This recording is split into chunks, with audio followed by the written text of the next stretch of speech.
السلام علیکم ورحمۃ اللہ وبرکاتہ نحمدہ ونصلی علی رسولہ الکریم اما بعد۔ امید کرتے ہیں اب تمام سسٹرز خیر و عافیت سے ہوں گی اور ایمان کی بہترین حالت میں ہوں گی۔ اللہ رب العزت سے دعا ہے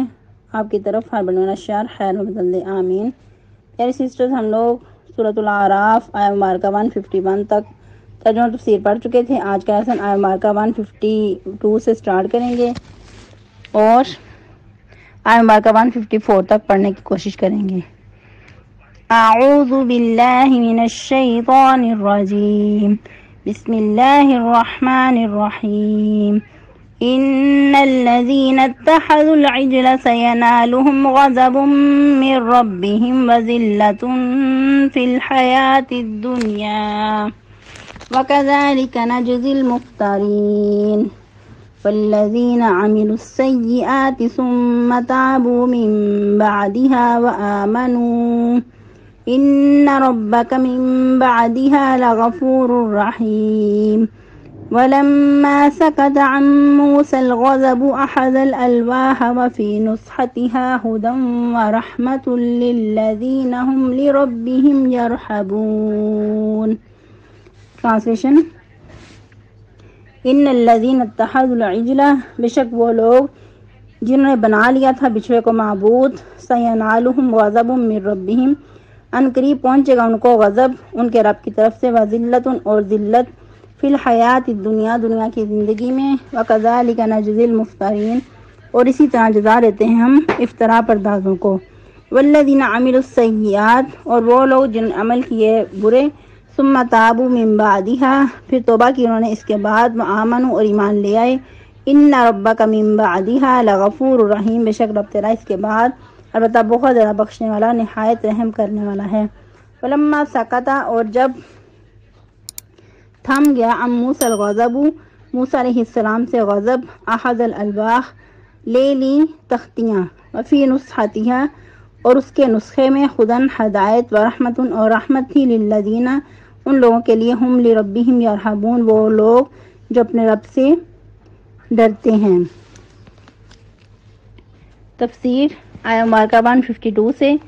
ان الذین اتخذوا العجل سینالهم غضب من ربهم وذلة فی الحیاة الدنیا وکذالک نجزی المفترین۔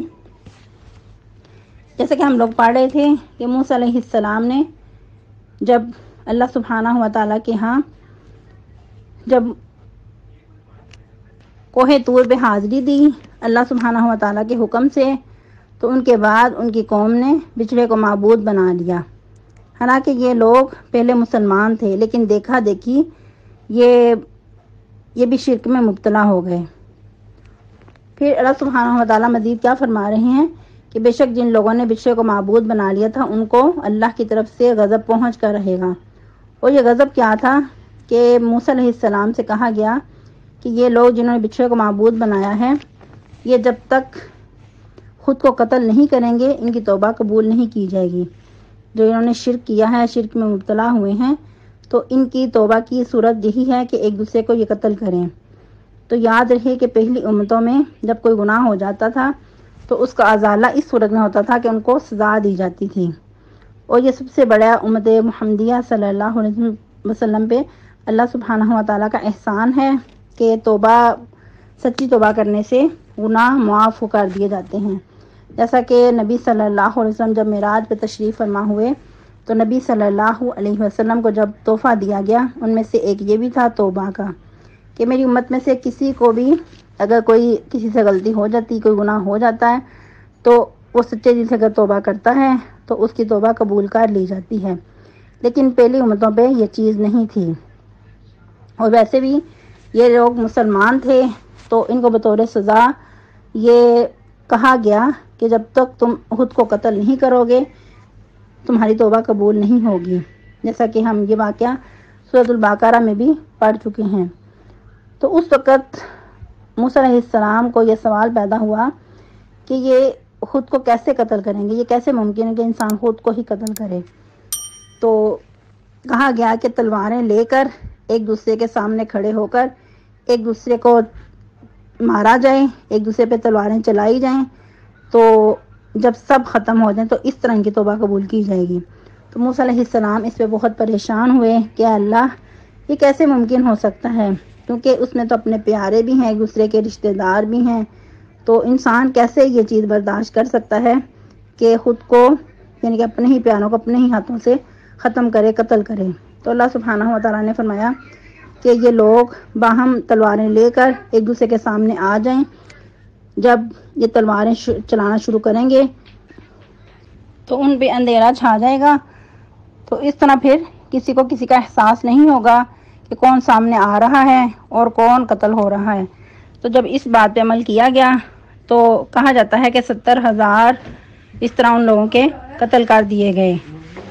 موسیٰ علیہ السلام کی قوم کے 70,000 افراد اس طرح قتل کر دیے گئے اور ان کی توبہ اس طرح قبول کی گئی، اور جو لوگ آپس میں اس طرح ایک دوسرے کو قتل کیا وہ پھر اس ذلت و رسوائی سے مستثنا ہو گئے، یعنی کہ ان کی توبہ قبول کر لی گئی، ان کو پھر اس سزا کی جو وعید تھی اس سے وہ بچ گئے۔ ورنہ کیا کہا گیا کہ ان کو اللہ کا غضب، ان کے رب کا غضب اور ذلت پہنچ کر رہے گی دنیا کی زندگی میں، لیکن جب انہوں نے اس بات پہ عمل کیا، اپنی جو ان سے گناہ ہوا تھا شرک جیسا، اس سے تائب ہو گئے اور ذلت اور رسوائی سے بچ گئے۔ تو اللہ سبحانہ و تعالیٰ کیا فرما رہے ہیں، وَكَذَلِكَ نَجْزِي الْمُفْتَرِينَ، لیکن جو لوگ شرک میں مبتلا ہوتے ہیں، اگر وہ لوگ توبہ نہ کرتے، شرک میں مبتلا ہی رہتے، تو پھر ذلت و رسوائی ان کا مقدر بن جاتا۔ تو اللہ تعالیٰ کہتے ہیں کہ اسی طرح ہم بدلا دیتے ہیں جو افطرا پرداز ہوتے ہیں، کیونکہ جو شرک کرنے والا ہوتا ہے اس کے پاس کوئی ایسی دلیل نہیں ہوتی، وہ یقیناً اللہ سبحانہ و تعالیٰ پہ بہتان باندھ رہا ہوتا ہے۔ لیکن اللہ سبحانہ و تعالیٰ ساتھ ہی فرما رہے ہیں والذین عملوا السیئات، وہ لوگ جو عمل کر لیتے ہیں برے، ثم تابوا من بعدها وآمنوا، پھر اس کے بعد توبہ کر لیتے ہیں اور ایمان لے آتے ہیں۔ ان ربک من بعدها لغفور رحیم، بے شک آپ کا رب اس کے بعد بہت زیادہ بخشنے والا، نہایت رحم کرنے والا ہے۔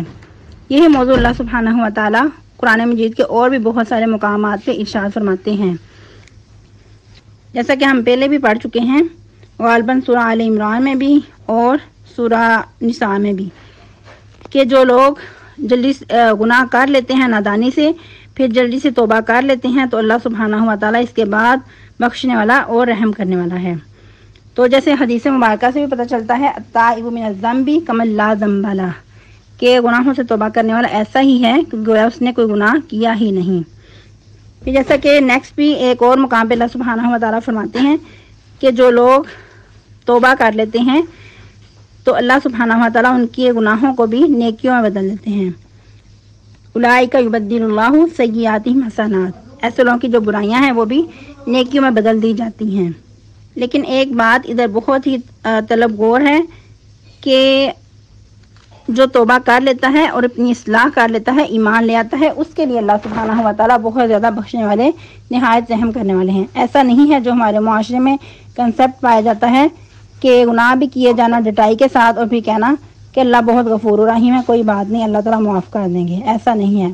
اپنے لیے رخصتیں نکالنا، اپنے لیے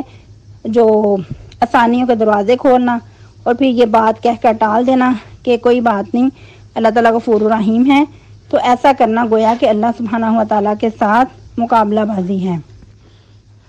آج کے لیے اتنی کافی ہے، یہ ہم لوگ آیت مبارکہ 153 تک پڑھ چکے ہیں،